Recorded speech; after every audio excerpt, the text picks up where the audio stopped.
Di saat tak seorang pun dapat menolongku,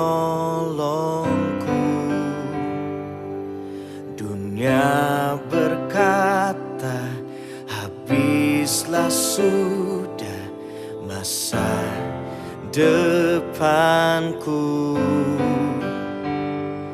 Tapi ku tahu ada pribadi yang setia, dia tak pernah tinggalkanku. Dialah Tuhan Yesus, hanya dekat padamu Kau Allahku. Ku merasa tenang dan hanya di dalam-Mu, oh Yesusku, ku dipulihkan. Kasih setia-Mu selalu baru setiap waktu. Ku mau mengiringmu seumur hidupku. Saudara-saudara yang terkasih dalam nama Tuhan Yesus Kristus, selamat pagi, shalom, mejuah-juah. Kita patut bersyukur kepada Tuhan oleh karena anugerah dan cinta kasih-Nya tetap memelihara kehidupan kita hingga pagi hari ini. Kita masih diberikan kesempatan oleh Tuhan untuk menikmati hari yang baru, hidup yang baru. Sebelum kita membaca dan merenungkan firman Tuhan, marilah kita terlebih dahulu berdoa. Mari kita bersatu dalam doa. Bapa kami yang di sorga, segala puji dan syukur kami panjatkan kehadirat-Mu. Oleh anugerah Tuhan, kami diizinkan kembali untuk menikmati hari yang baru di pagi hari yang indah ini. Ya Tuhan, kami sudah menyiapkan hati kami untuk diisi dengan kebenaran firman-Mu. Kuasai kami dengan Roh Kudus-Mu, supaya kami sungguh-sungguh dapat mengerti, memahami, dan terlebih mampukan kami ya Tuhan di dalam melaksanakannya di tengah-tengah berbagai keadaan yang Tuhan izinkan untuk kami lewati. Berfirmanlah pada kami ya Tuhan, kami anak-anak-Mu telah siap sedia untuk mendengarkannya. Dalam nama Tuhan Yesus Kristus kami berdoa dan mengucap syukur. Haleluya, amin. Firman Tuhan yang menjadi bacaan sapaan teduh kita pagi ini terambil dari kitab 1 Korintus 15 ayat 55. Firman Tuhan akan saya bacakan dalam Alkitab Terjemahan Baru edisi kedua. Firman Tuhan berkata demikian. Hai maut, di manakah kemenanganmu? Hai maut, di manakah sengatmu? Tema sapaan teduh kita pagi ini, kuasa maut sudah dikalahkan. Saudara-saudara yang terkasih dalam nama Tuhan Yesus Kristus, orang Kristen percaya bahwa kuasa maut sudah dikalahkan melalui pengorbanan Sang Juru Selamat Yesus Kristus di atas kayu salib sekali untuk selamanya. Barang siapa percaya kepada Anak Allah, maka dia akan beroleh hidup yang kekal. Melalui bacaan kita pagi ini, Paulus memberitahu kita bahwa apa yang kita warisi sebagai anak-anak Allah adalah kerajaan yang tidak dapat binasa atau kerajaan yang kekal. Kerajaan itu adalah kerajaan rohani. Kita akan berada di hadirat Allah selamanya dan kita akan menyanyikan puji-pujian dan menikmati manfaat-manfaat surga, yakni tidak ada rasa sakit, tidak ada masalah, tidak ada air mata, dan tidak ada kekhawatiran. Paulus mengizinkan kita untuk mengetahui sebuah misteri ilahi. Misteri itu adalah bahwa tidak semua dari kita akan meninggal ketika Tuhan Yesus datang kembali. Surga dijanjikan kepada semua orang yang percaya dimanapun mereka berada dalam perjalanan hidup mereka. Kita benar-benar tidak memahami semuanya. Kita hanya diberi petunjuk dan petunjuk dalam kitab suci. Itulah mengapa hal ini adalah sebuah misteri. Perlu kita ketahui bersama, yakni perubahan besar akan terjadi di akhir zaman. Dalam hal ini, Paulus memberitahu kita bahwa sangkakala terakhir akan berbunyi dan kita semua akan berubah dalam sekejap. Dari manusia daging yang kita miliki saat ini menjadi manusia rohani. Orang mati akan dibangkitkan dan akan bertemu dengan mereka yang masih hidup. Mereka yang masih hidup akan menjadi seperti mereka yang telah meninggal. Kedua kelompok ini akan bertemu dengan Yesus secara langsung. Dalam hal ini, kita harus ingat bahwa ada janji Tuhan yang besar bagi kita. Kita diberi janji-janji yang besar tentang kematian dalam ayat ini. Maut tidak lagi memiliki kemenangan dan tidak lagi memiliki sengatnya. Sengatan berarti tidak ada harapan bagi mereka yang ditinggalkan. Kehidupan setelah kehidupan ini tidak dapat binasa dan kekal. Hari ini kita akan melihat kehidupan dan saat-saat kematian. Semuanya berawal di sebuah taman bernama Eden. Dalam Roma 5 ayat 12, firman Tuhan berkata, "Sebab itu sama seperti dosa telah masuk ke dalam dunia melalui satu orang, dan melalui dosa itu juga maut. Demikianlah maut itu telah menjalar kepada semua orang, karena semua orang telah berbuat dosa." Dahulu kala, sebelum maut datang, dunia yang lama ini adalah tempat yang menyenangkan untuk ditinggali. Tidak ada duri, tidak ada onak, tidak ada rasa sakit, tidak ada kerja keras. Buah-buahan dari tanah menghasilkan dengan sendirinya. Tubuh manusia diciptakan dengan sempurna untuk bertahan selama-lamanya. Tetapi kematian mengubah semua itu. Ia membawa serta duri, onak, rasa sakit, dan kerja keras. Tubuh manusia mulai membusuk dan rusak. Tidak lama kemudian, maut mengambil korban pertamanya. Sekali lagi, sebagai akibat dari dosa. Kita pernah mendengar tentang Kain dan Habel, dua bersaudara yang berselisih tentang bagaimana cara menyenangkan hati Allah. Kain memperkenalkan Habel, saudaranya, kepada maut karena cemburu. Alkitab mengatakan bahwa maut telah mengintip di depan pintu rumah Kain, dan Kain membukakan pintu itu. Jadi maut datang kepada Habel sebagai akibat dari dosa Kain. Tidak ada bedanya hari ini.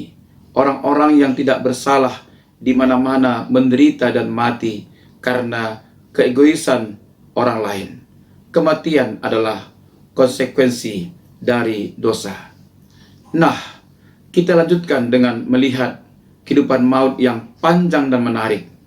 Ia menjadi sangat terkenal hanya dengan menyebut namanya saja. Orang-orang belajar untuk meringkuk dalam ketakutan.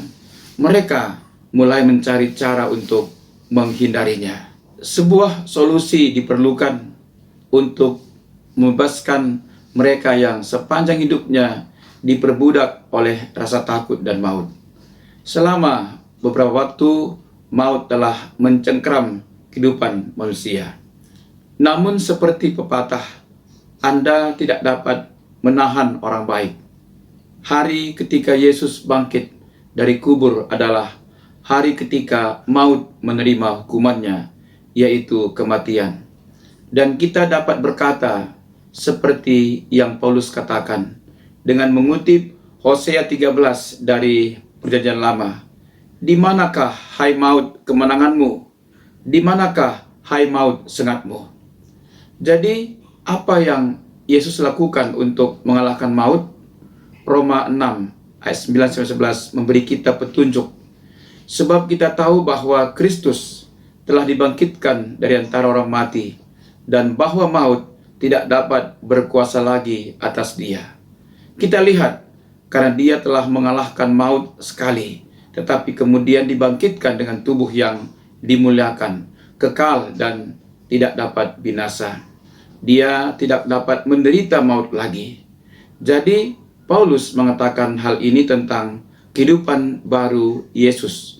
Kematian yang telah dia jalani, telah mati bagi dosa satu kali untuk selama-lamanya. Tetapi hidup yang dia jalani adalah hidup untuk Allah. Dan kemudian Paulus mengatakan hal ini tentang kita. Demikianlah hendaknya kamu juga menganggap dirimu telah mati bagi dosa, tetapi hidup bagi Allah dalam Kristus Yesus. Pahamilah bahwa sebagai pengikut Sang Penakluk kematian, kita dijamin akan mendapatkan kemenangan. Karena dosa dan maut tidak lagi berkuasa atas diri kita, kita dapat hidup dalam kehidupan yang baru. Kita dapat berjalan bukan sebagai budak dosa dan ketakutan. Itu sudah dijanjikan kepada kita. Jadi, di manakah letak maut dalam kehidupan kita saat ini? Jika Yesus telah mengalahkan maut pada hari Minggu Paskah, bagaimana mungkin kita masih mati? Apa yang Yesus lakukan saat itu adalah ia menempatkan maut di tiang gantungan, mendekati hari penghakiman. Dia menempatkan maut pada dukungan kehidupan, masih ada, tetapi tidak dengan kekuatan dan energi yang dimilikinya. 2 Timotius 1 ayat 9-10 menjadi kunci untuk memahami hal ini. Kasih karunia ini telah dianugerahkan kepada kita dalam Kristus Yesus sebelum permulaan zaman.